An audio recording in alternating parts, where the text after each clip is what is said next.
चाहिँ म कार्लाबाट फर्किँदै गर्दाखेरि यसरी विशाल पानी पर्यो। म आउँदै थिएँ, बाटैमा मलाई झ्याप्प पानीले भेटे पछाडि मलाई चाहिँ मेरो श्रीमतीले लिन आउँदै हुनुहुन्छ है।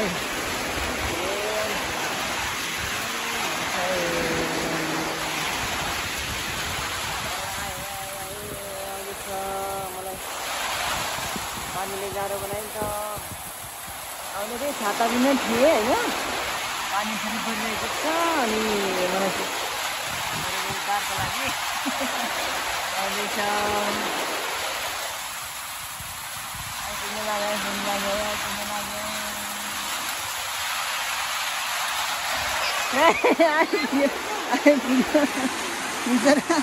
बिचरा म बिजोग भएँ नि यहाँ।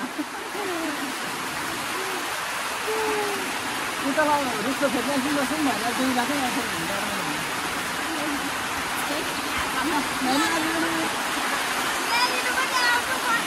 अनि आउनु पऱ्यो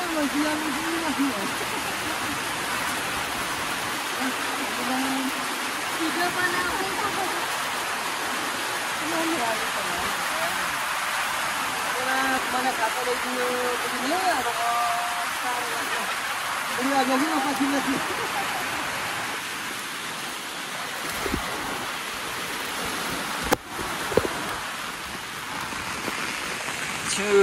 यस्तो पानी परिरहेको छ कि भिडियो हेर्दैछ।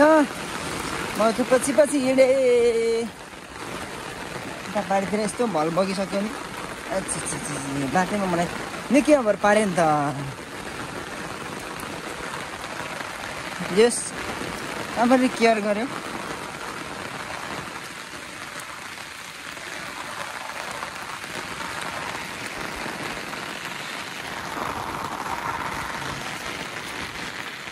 चाहिँ हामी आइपुग्यौँ ल।